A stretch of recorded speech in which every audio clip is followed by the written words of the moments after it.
시청자 여러분 안녕하십니까? 정현정입니다. 설 연휴 잘 보내셨습니까? 기해년 황금돼지 기운을 받아 건강하고 행복한 한 해 보내시기 바랍니다. KBS가 지역 공영방송의 새로운 모델을 만들기 위해 실험 중인 7시 오늘 제주. 오늘은 이미 고인이 된 미국 여기자 헬렌 토머스의 말로 시작하려고 합니다. 50년 가까이 백악관을 출입하며 존 F 케네디부터 오바마까지 10명의 대통령을 취재한 전설적인 언론인이죠. 기자에게 무례한 질문이란 없다던 그녀는 이라크 전쟁을 일으킨 부시 대통령에게 이렇게 물었습니다. 이라크를 침공한 진짜 이유는 뭔가? 석유를 차지하기 위해서인가? 헬렌 토머스의 이야기로 시작하게 된 건 시청자 여러분과 약속을 지키지 못하게 된 이유를 설명해 드리기 위해서입니다. KBS는 SNS 채널을 통해 오늘 원희룡 도지사와 대담해서 시청자 여러분들의 질문을 대신 물어봐 드리겠다고 예고했는데요. 원 지사 측에서 출연 약속을 해놓고도 사전 질문지를 받고는 돌연 출연하지 않겠다고 통보해왔습니다. 질문이 정파적이라는 단 한 가지 이유를 들었습니다. 헬렌 토머스는 기자가 질문하지 않으면 대통령은 왕이 된다며 대통령이란 자리를 존경하지만 국민의 심부름꾼을 숭배하지는 않는다고 말했습니다. 이 말을 원희룡 지사에게 그대로 돌려줘야 할 것 같습니다. 불편한 질문을 하지 않으면 제주도지사는 왕이 된다. 도지사란 자리를 존경하지만 도민의 심부름꾼은 숭배하지 않는다고 말입니다. 언론인에게 무례한 질문이란 없기 때문이죠. 오늘 제주에서 있었던 주요 뉴스부터 보시겠습니다.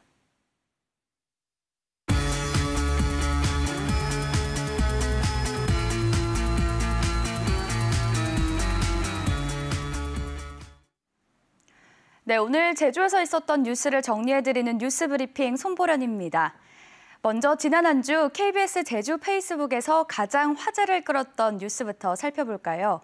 지난주엔 사찰 건축물이 불법 투성이라는 KBS 단독 기사에 대한 반응이 많았습니다. 1,400명 이상에게 전달됐고 100명에 가까운 사람들이 좋아요나 댓글을 다는 등 참여해 주셨는데요.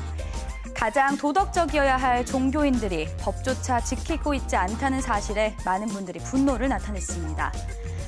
주요 뉴스를 소개해드리기 전에 제주도민이라면 꼭 알아야 할 오늘 제주의 시사용어, 도시계획시설에 따른 유원지에 대해서 한번 살펴보겠습니다. 먼저 도시계획시설이란 도시관리계획에 따라 결정한 시설을 말하는데요. 모두 54가지 유형이 있습니다. 이 가운데 하나가 바로 유원지인데요. 유원지란 주민 복지 향상을 위해 설치하는 오락과 휴양시설을 말합니다. 주민 복지 향상을 목표로 하기 때문에 인허가 절차를 간단하게 해주고 계획도 쉽게 변경해줍니다. 문제는 이런 장점을 악용해서 제주도가 유원지로 도시계획시설 결정을 받은 뒤에 관광단지로 개발하는 편법을 써왔는데요. 대법원이 2015년에 이어 이번에 또다시 예래 휴양연 주거단지에 대한 유원지 관련 인허가를 모두 무효라고 판단했습니다. 숙박시설 비중이 절반을 넘는 등 주민 복지 향상이라는 당초 유원지 목적에 맞지 않는다는 이유에서입니다. 이 같은 대법원 판결에 따라 JDC는 예래단지 사업 시행자로서 지위를 잃게 됐습니다. 토지 반환 소송도 잇따르고 있어서 후폭풍이 만만치 않습니다. 하선아 기자가 보도합니다.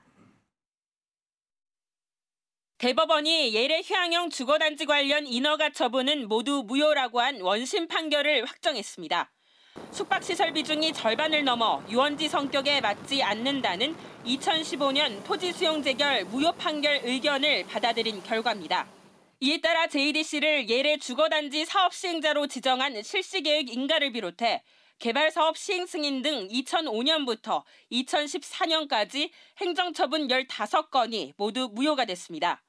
대법원의 확정 판결이 났음에도 불구하고 JDC와 제주도가 판결에 대한 이행 조치를 하지 않기 때문에 저희들은 사업 시행 인가 자체를 취소하는 소송을 시작하게 됐습니다. 토지 수용 재결에 이어 인허가 처분도 무효가 되면서 토지 반환 소송은 줄을 잇고 있습니다. JDC를 상대로 현재 진행 중인 토지 반환 소송만 18건. 지난해 1월 토지주 1명이 소유권 이전 등기 소송에서 처음으로 승소한 데 이어 다른 토지주 20여 명도 1심 승소했고 130여 명이 참여하는 대규모 소송도 진행 중입니다. 인허가 처분 당사자인 제주도는 JDC와 토지주, 지역민으로 구성된 사자 협의체를 구성해 대응해 나간다는 방침이지만 JDC 이사장도 공석인 상태에서 뚜렷한 방안은 없습니다. 토지 가격 가지고 이제 문제가 될 건지, 또 개발 방식에 대한 문제가 될 건지, 토지 소유자하고 지역 주민들의 의견을 저희들이 반영을 한 이제 계획이 나오든지 이렇게 해야. 토지 수용이 무효라는 대법원 판결에도 법적 대응으로 맞서던 JDC와 제주도가 이번 판결을 계기로 달라져야 한다는 목소리가 높습니다. KBS 뉴스 하선아입니다. 제2공항에 반대하며 20일 넘게 동조 단식하던 사람들이 원지사에게 기본계획 수립 용역의 중단 요구를 촉구하며 오늘 오전 한때 도청 현관 지붕을 점거했습니다. 이처럼 갈등이 심화되고 있지만 제주도는 주변 지역 발전 기본계획 수립 용역을 이달 중 재개할 계획입니다. 김가람 기자의 보도입니다.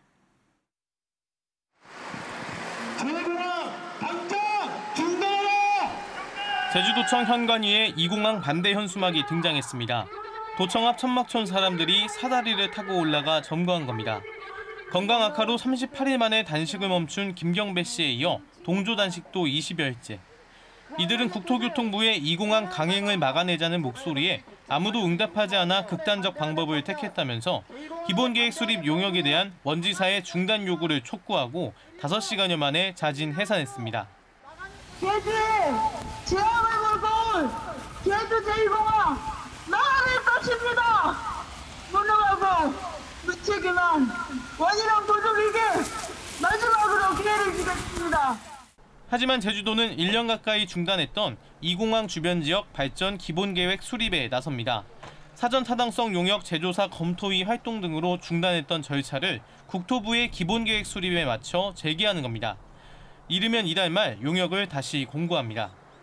지역 상생 발전 방안이라든지 공동체 유지 방안들을 마련해 나가고 소음 피해 지역에 대해서는 저희들이 소음 대책 지역 지원 사업들이 원활하게 이루어질 수 있도록 2공항을 둘러싼 갈등이 평행선을 달리는 가운데 국토부의 제주 지역 설명회나 공개 토론에도 여전히 일정이 불투명해 해결의 실마리는 보이지 않고 있습니다. KBS 뉴스 김가나입니다. 제주시가 제주국제공항 주변 교통 문제를 풀기 위해 공항과 제주시 용문로를 잇는 동서 지하차도 건설을 본격적으로 추진합니다. 제주시는 당초 신제주권 해태동산과 제주동항을 잇는 남북 고가차도를 계획했지만 동서 지하차도가 교통체증 해소에 효과가 크다는 한국공항공사 자문 결과에 따라 사업을 변경해 국토교통부와 협의를 마쳤다며 150억 원을 확보해 6월쯤 공사를 시작하겠다고 밝혔습니다. 제주도의회 4.3 특별위원회는 오늘 의회에서 4.3 희생자 유족회와 간담회를 열고 특별법 국회 통과 20주년인 올해 1년 넘게 국회 계류 중인 4.3 특별법 개정안 처리를 위해 정당과 지역을 넘어선 범도민기구를 결성할 필요가 있다면서 이를 위한 사전 논의 자리를 제주도와 의회, 유족회가 갖기로 했다고 밝혔습니다. 의회 4.3 특위는 오는 13일 의회에서 4.3 70주년 사업의 성과와 과제를 주제로 한 도민 토론회를 열 계획입니다. 제주 동부경찰서는 한 달 넘게 행적을 찾지 못하고 있는 55살 김용정 씨에 대해 가족 요청에 따라 공개 수배로 전환했습니다. 지적장애 상급인 김 씨는 165cm의 키에 왜소한 체격으로 짧은 머리를 하고 있으며 지난해 12월 22일 오후 5시쯤 제주시 구자읍 북촌리 직장에서 퇴근한 뒤 현재까지 행방을 찾지 못하고 있습니다. 지금까지 뉴스 브리핑이었습니다.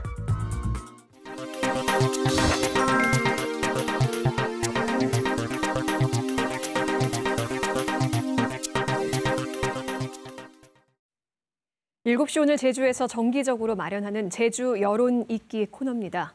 KBS 여론조사 결과를 알기 쉽게 이해할 수 있도록 설명해 드리도록 하겠습니다. 지난달에 이어 두 번째 시간인데요. 스튜디오에 김익태 기자 나와 있습니다. 안녕하십니까? 안녕하세요. KBS 제주방송총국이 지난달 28일과 29일 이틀 동안 제주 도민 여론조사를 했죠. 설 전날인 4일부터 9시 뉴스 시간에 보도를 해드리고 있는데요. 원희룡 지사 지지도부터 분석해 볼까요? 네, 12월 말에 이어서 정확히 한 달 만에 조사를 했는데요. 프로그램 시작할 때 정 아나운서도 언급했습니다만 원지사 측에서 TV 출연을 약속해 놓고도 질문이 마음에 안 든다고 일방적으로 불참을 통보하는 일이 있지 않았습니까? 이런 일방통행식 행정이 최근 자주 눈에 띄면서 저희들이 이번에 원지사 지지도에 대해 다양한 각도에서 도민 여론을 알아봤습니다. 심층적으로 지금부터 분석해 보겠는데요. 먼저 단순 지지도 결과부터 보실까요? 네, 긍정평가는 44.8%, 부정평가는 43%로 나타났습니다. 한 달 만에 긍정평가는 0.3% 줄어들고 반면 부정평가는 1.1% 늘었습니다.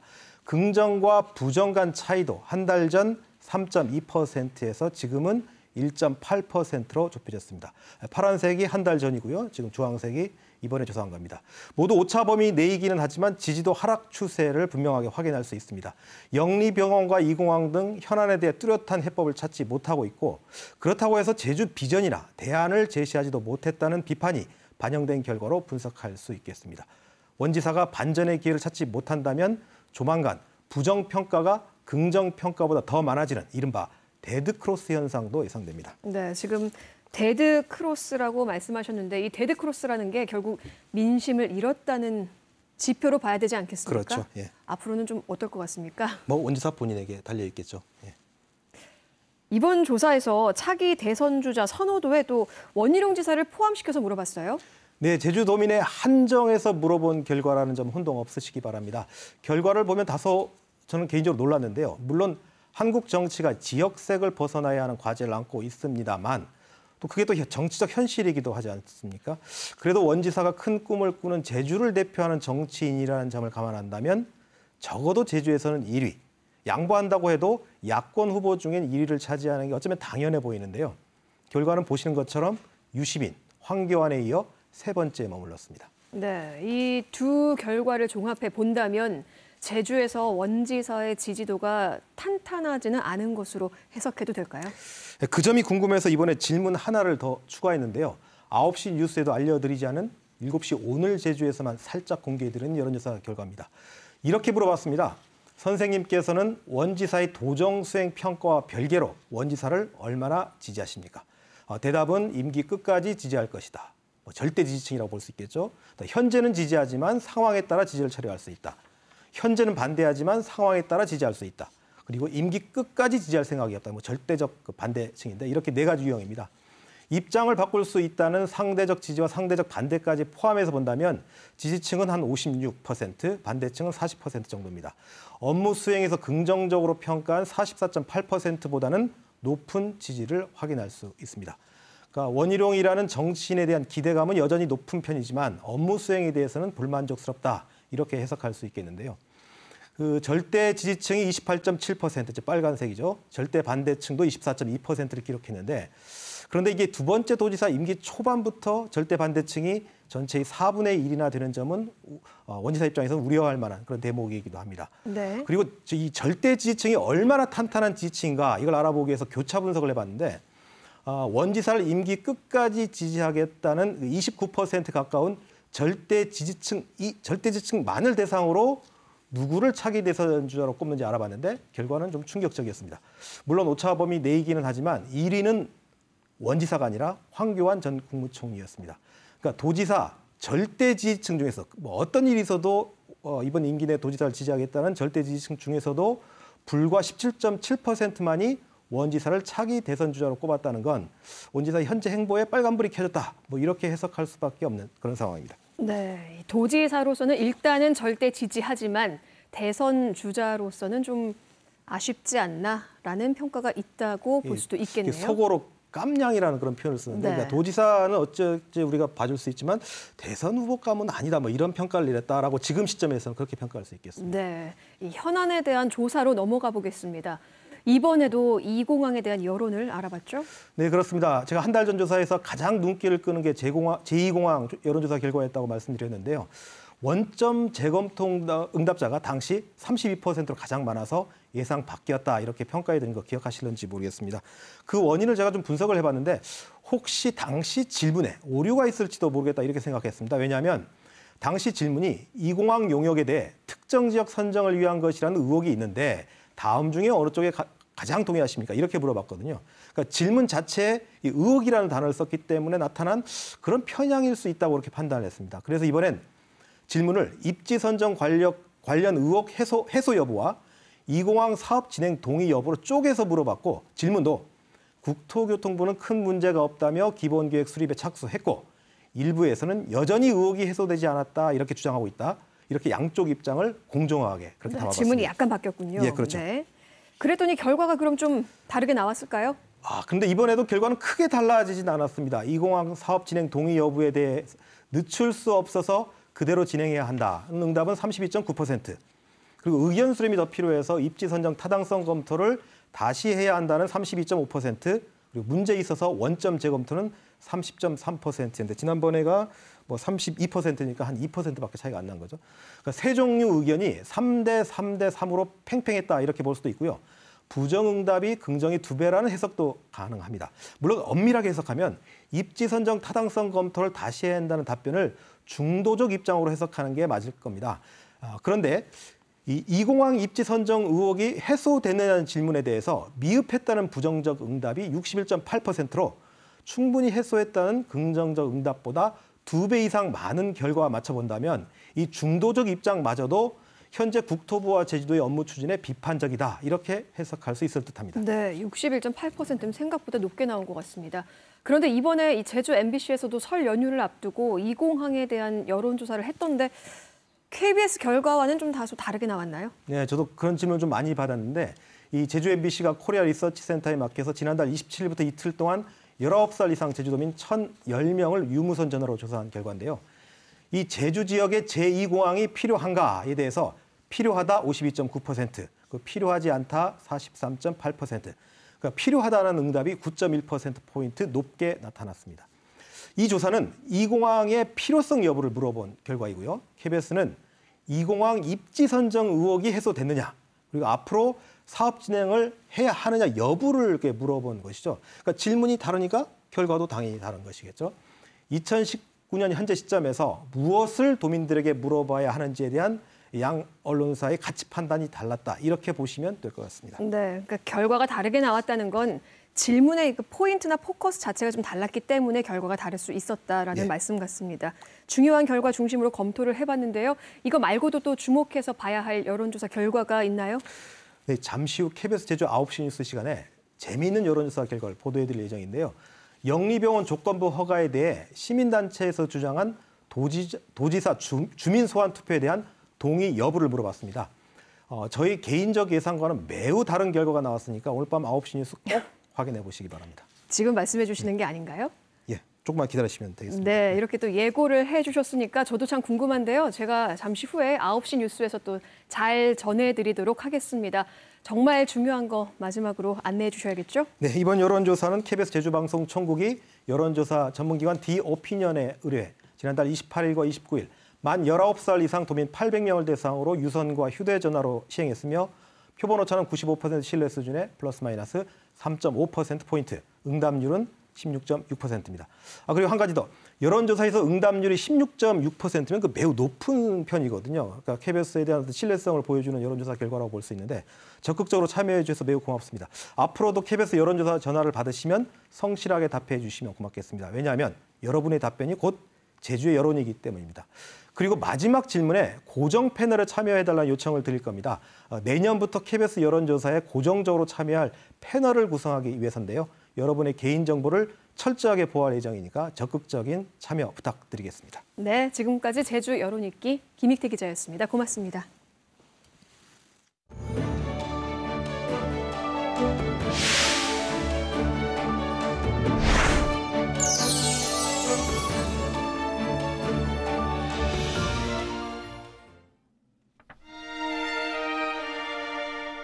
한라산을 휘감아 도는 아름다운 길 516 도로입니다.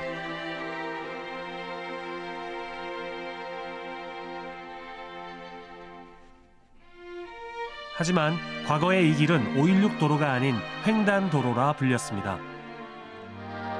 전국적으로 국도건설 사업이 활발히 진행되고 있는 요즘 이곳 삼다도 제주에서도 제주 서귀포 사이 횡단도로 포장공사 기공식이 거행되었습니다. 이 공사는 제주도청 앞에서 시작되어 한라산로를 넘어서 서귀포에 이르는 연 43km의 횡단도로 포장공사로서 1년 후에 준공될 예정입니다. 당시 도로공사 현장을 진두지휘한 사람이 있습니다. 김중근 전 제주도 국장. 57년 전을 떠올리니 감회가 새롭습니다. 사람이 아침 해 뜨면 시작해가지고 저녁 때까지 계속 이 흙과 싸움을 했던 그런 장소입니다. 이 돌 깨는 것도 발파도 할 수가 없어가지고 사람이 그냥 징이라든지 이런 걸로 해서 직접 깨고 그렇게 작업을 했습니다. 공사 현장 중 가장 기억에 남는다는 수학교를 찾았습니다. 그는 20대 초반에 이곳에서 50여 명의 인부들과 함께 지내며 이 길을 냈습니다. 성판악에서부터 영주교까지 10km를 도로를 새로 개설하기 위해서 천막을 치고 인부 한 50명이 거주하면서 숙식을 하며 생활을 했던 장소입니다. 도로 건설을 적극 지원한 사람이 바로 박정희 전 대통령입니다. 1963년부터 횡단도로는 516 도로로 불리게 되었고 대통령은 직접 휴호를 써서 보냈습니다.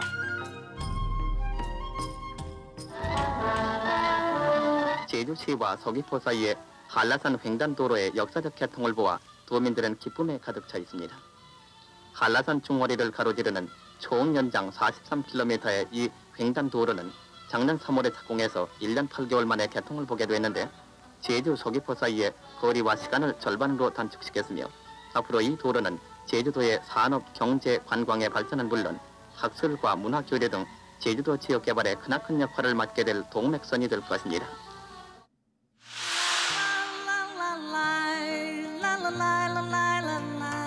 그리고 여기 516의 이름을 딴 광장에 200만 명이 모였습니다. 장막을 걷어라 너의 좁은 눈으로 이 세상을 떠보자. 창문을 열어라 춤추는 산들바람을 한 번 더. 서울 여의도 516 광장.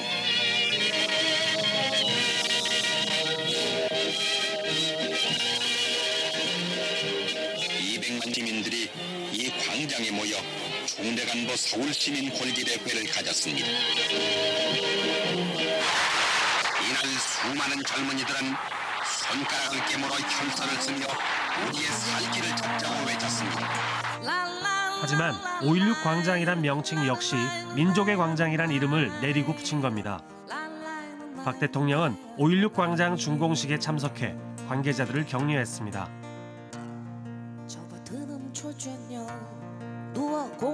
몇 년 전 제주에서 저런 말이죠.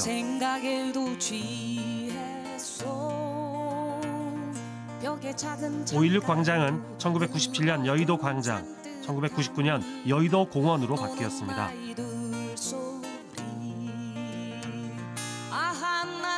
지난 반세기 제주도민의 핏줄이 되어온 소중한 길. 우리는 이 길을 계속 516 도로로 불러야 할까요? 춤을 추겠네. 다들 행복의 나라로 갑시다.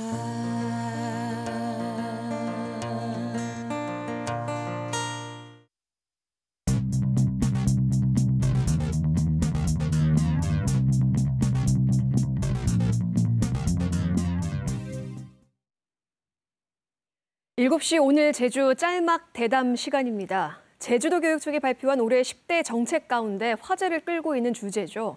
하지만 많은 도민들이 무슨 내용인지조차 이해하기 힘든 내용이기도 하고요. 이 IB 교육 프로그램, 인터내셔널 바칼로레아에 대해 자세히 알아보는 시간을 마련했습니다. 제주도 교육청에서 정책 추진을 맡고 있는 강순문 과장 나오셨습니다. 안녕하십니까? 예, 안녕하십니까? 네. 자, 대담을 시작하기 전에 이 IB 교육 프로그램 과연 무엇인지 저희들이 준비한 영상부터 먼저 보시겠습니다. IB란 인터내셔널 바칼로레아의 약자인데요. IB는 1968년 프랑스에서 외교관 자녀를 위한 대입 시험으로 개발됐고요. 현재는 스위스에 본부를 둔 비영리 교육재단인 국제 바칼로레아 기구인 IBO가 주관하고 있습니다. IB 교육, 한국의 교육 과정과 뭐가 다르냐고요? 현재 교육은 주입식 암기 위주라면 IB는 논술과 토론 중심으로 이뤄집니다. 선생님과 학생, 학생과 학생이 주제를 정해서 대화와 토론을 한다는 거죠. IB 디플로마 프로그램, IB 고등학교 학위 프로그램을 줄여서 IBDP라고 합니다. 국제적으로 인정되는 대학 입학 프로그램이고요. 2년간 교육 과정을 밟게 됩니다. IBDP의 커리큘럼을 한번 들여다볼까요? 학생들은 언어, 사회학 등 모두 6개 그룹 중에서 각 그룹당 1개 과목을 선정해 이수하게 됩니다. 6개 그룹의 학습 이외에도 이론 지식, 창의성, 에세이라는 활동도 수행해야 합니다. 채점이 어떻게 이루어지는지도 궁금하시죠? 시험은 논술형으로 치러지고요. 여러 선생님들이 채점을 번갈아서 하는 교차 채점 방식으로 이뤄집니다. 현재 전 세계 150개국 나라에서 IB를 채택했고요. 일본은 2013년 IB를 도입했습니다. 그렇다면 한국은 어떨까요? 현재 경기외고와 제주국제학교 등 일부 학교에서 운영하고 있습니다. 실제로 한국의 명문대에 진학한 사례도 있어 도입 논의가 활발하다고 하는데요. 그런 반면 시기상조라는 신중론과 비판론도 제기되고 있습니다. 네, 저희가 영상에서 설명을 해드렸습니다만 인터내셔널 바칼로레아, 스위스 비영리 기관 IBO에서 개발 운영하는 교육과정과 자격시험 제도 이렇게 정의할 수 있는데요. 현재 제주도 교육청은 IB 교육 프로그램 추진과 관련해 어느 정도 지금 준비를 하고 계시고 또 어떤 계획을 갖고 계실까요? 2007년부터 준비를 해야 하는데요. 그동안 뭐 국제 심포지엄이라든지 또 영역을 맡겨서 영역 보고서 발표라든지 그다음 찬반 토론회, 그다음 교사 연수 이걸 꾸준히 진행되어 왔고요. 현재 올해 3월 IB와의 그 업무 협약을 이제 앞두고 있습니다. 네. 그리고 이게 체결되면 교사 연수, 그다음에 그 학교 선정을 위한 홍보 활동을 펼쳐서 원래 9월에는 학교를 선정하려고 준비하고 있습니다. 네, 올해 9월에 이제 읍면 지역 시범 학교를 선정을 하면 이 제도는 바로 도입이 되는 건가요? 아니면 언제부터 이 학생들이 IB를 하게 되나요? IB 과정은 이제 도입됐다고 해서 바로 시행되는 게 아니고 5년간의 과정을 거치게 되는데 한 1년 동안의 준비 기간, 그다음에 후보 학교, 그다음에 그것이 IB에 와서 검증을 해서 마지막으로 IB 인증 학교가 되는 겁니다. 그래서 이제 우리가 올해 9월에 학교가 선정이 되더라도 한 2년간 준비 기간이 필요하고요. 그 후에 2021년에 인증을 받아서 그때부터 이제 IB 교육과정이 이제 그 프로그램이 운영되면 그때 입학한 아이들은 2023년이 되면 11월 달에 이제 최종 평가를 보게 되는데 그게 계획된다면 원래 중학교 2학년부터 2학년 아이들이 그 선택을 할 수 있게 되는 거죠. 올해 중학교 2학년 아이들이 선택을 해서 그럼 2024학년도부터 이제 처음으로 IB로 2024학년도 대입을 할 수 있겠군요.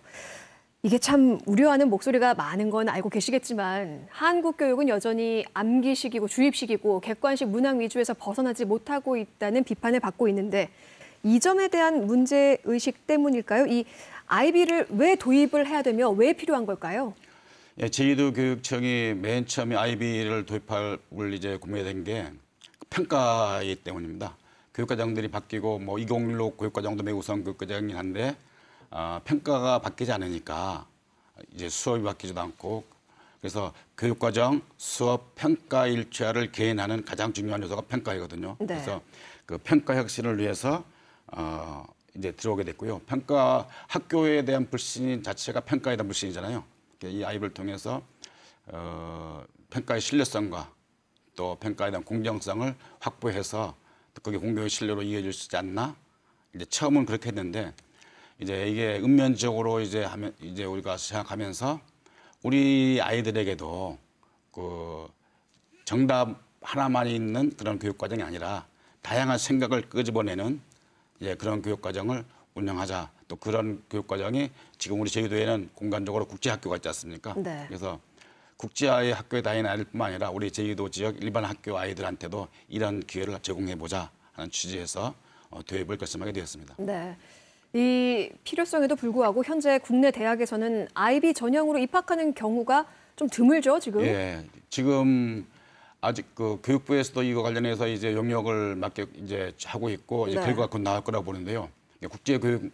아이비는 국제 공인 교육 과정 중에 하나이거든요, 프로그램 중에. 그래서 이런 거에 대한 그 시도가 교육부에서 이루어지고 있는데, 우리 그 아이비를 유치한 아이들은 아이비 그 점수를 갖고 하는 게 아니라 네. 그 수시 그 학종부를 통한 대학 입학을 하게 되는데 고3 담임들에게 여쭤보면 그 많은 수시 그 대학 입학 방안 중에서 아이들이 선택할 수 있는 것은 한두 개랍니다. 결국은 자기가 선택을 해서 하기 때문에. 그래서 아이비가 그 아이들에게 좋은 선택지가 될 수가 있겠다. 이렇게 보고 있고요. 그렇지만 지금 아이비로 전형을 하는 대학교가 많지 않잖아요. 아니, 많습니다. 많이 있나요, 예, 지금? 지금 뭐 네. 거의 주요 대학은 다 아이비와 관련된 그 전형을 아이비라고 딱 단정 짓지는 않으나 네. 그 수능 최저 점수를 반영하지 않는 비율이 이제 곧 아이비가 갈 수 있는 대학인데요. 네. 아이비 이선 아이들이 그 전국적으로 주요 대학의 인근 한 40%가 그렇게 운영되고 있고 또 그 읍면 지역의 아이들이 만약에 대학을 가게 된다면 가장 선호하는 대학이 제주대학이지 않습니까? 네. 제주대학도 30%가 그 수능 최저 점수를 반영하지 않는 전형으로 뽑고 있습니다. 아, 그러니까 아이비 전형이라고 딱 명시되어 있지는 않지만 네. 아이비를 수료하고 지원할 수 있는 대학은 이미 마련이 예. 돼 있고 예. 그러니까 수능을 보지 않은 학생들의 경우에는 수시로 이 아이비를 수료하고 지원을 할 수 있는 있다. 문이 예. 이미 충분히 열려 있다. 이런 말씀이신 것 같아요. 이 프로그램을 진행하려면 아무래도 이 어려운 점이 한두 가지가 아닐 것 같습니다.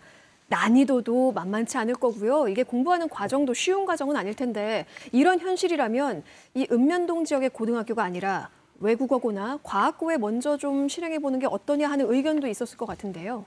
예, 그게는 아이비 교육 프로그램에 대한 오해에서 비롯됐다가 봐요. 아이비 교육 프로그램의 수월성 교육이다, 뭐 특권 네. 교육이다 이렇게 보고 있는데요. 제주도 교육청 분명하게 아이비를 그런 그 취지에서 도입하는 게 아니라 읍면적 일반고를 우리가 염두에 두고 있다는 얘기는 그 특권 교육이나 뭐 수월성 교육 차원이 아니라는 게 분명하잖아요.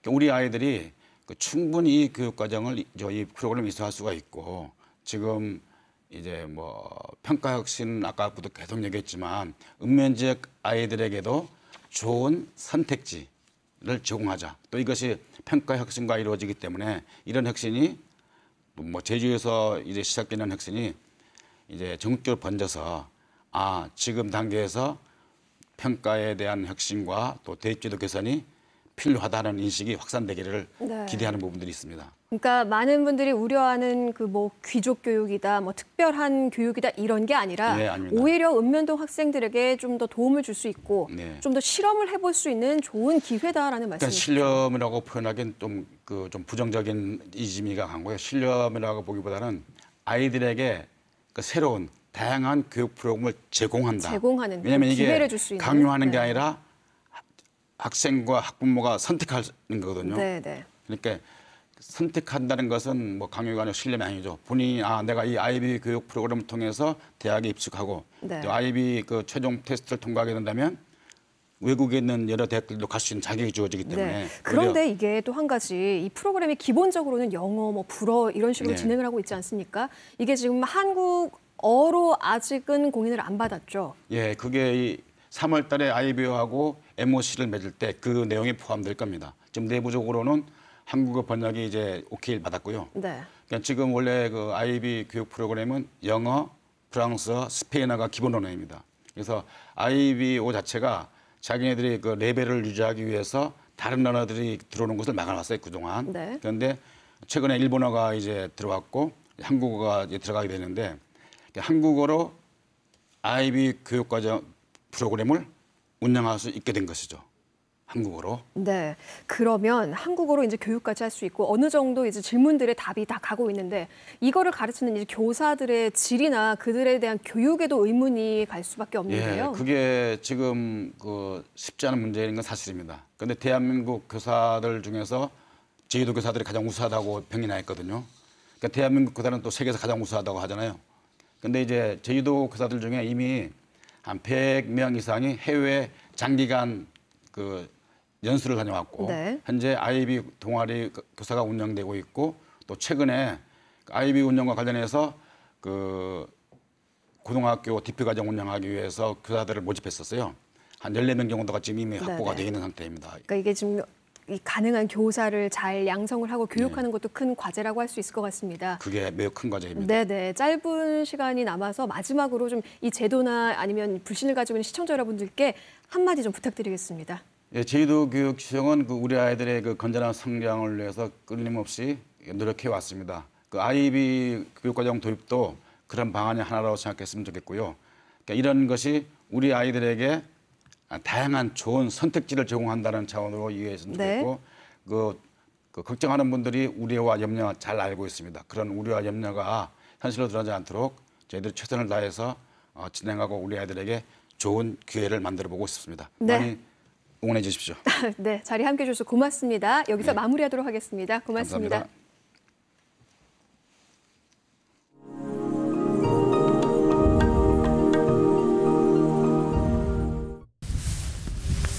물이 빠지기 좋게 이렇게 차곡차곡 이렇게 쌓여줘야 된다. 빗가위가 잘 이렇게 싹 펴져 있는 것이 제일 좋은 겁니다. 석공이 있고 토공, 목수, 지붕이 있기. 네 사람이 앞에서 지붕 한 채를 짓는 사람이 초가장.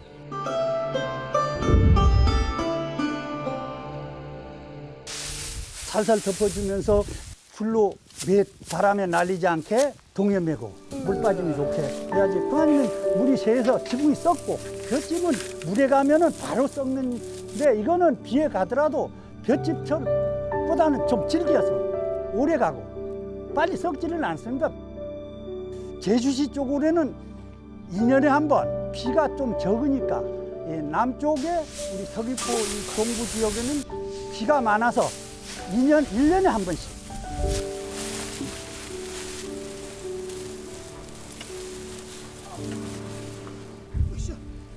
바람에 날리다니까 주르르 이거 땡겨 묶는 거 아닙니까? 처마를 깨끗이 하기 위해서 이거 잘라주는 거예요. 사명이 일조가 돼야 돼요. 놓는 거는 띠를 가지고 이렇게 손에서 돌려주고 지는 거는 도랭이 갖고 이렇게 길게 돌려 좀 작고 싱싱한 거 썩지 않고 싱싱한 걸로 놔야 질기고 오래 갑니다. 돌리는 사람들이 빨리 돌리고 또 놓는 사람도 빨리 놔줘야 줄이 든든하게 생산되는 거예요. 동네 사람들이 모여서 요 집에 가서 이뤄주고 또 다른 집에 가서 이뤄주고 이러면서 손으름 정신과 손으름. 마무리도 오고 지붕에 두껍게 이렇게 해주면은 여름에는 시원하고 겨울에는 또 보온이 돼서 따뜻하고.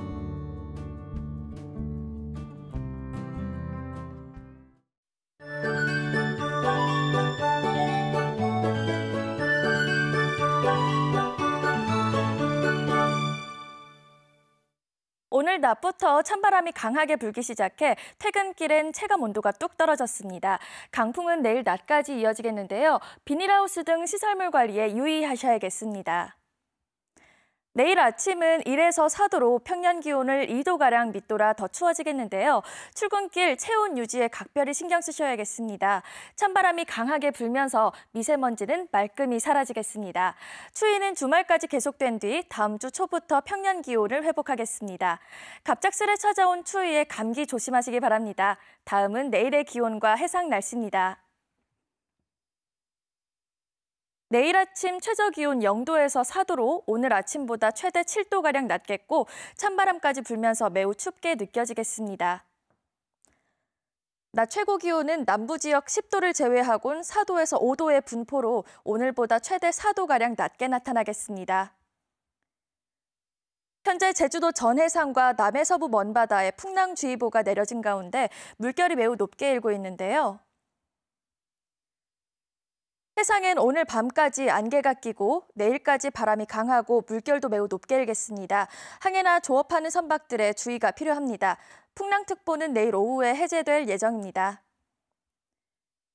이 시각 제주공항은 구름만 많은 가운데 제주기점 일부 항공편은 지연 출발하고 있습니다. 주간 날씨입니다. 이번 추위는 주말과 휴일까지 길게 이어지니까요. 주말 나들이 계획에 잘 참고해 주셔야겠습니다. 날씨였습니다. 지역 공영방송의 새로운 모델을 만들기 위해 실험 중인 7시 오늘 제주는 시청자 여러분과 함께 만들겠습니다. 제보는 물론 공유하고 싶은 영상이나 사진, 사실관계를 확인하고 싶은 주제, 지역 현안에 대한 궁금증, 그 무엇이든 주저하지 마시고 자막으로 나가고 있는 방법 중에 하나를 선택하셔서 저희들에게 요청해 주십시오. KBS의 주인은 시청자 여러분입니다. 다음 주 목요일 저녁 7시에 다시 뵙겠습니다.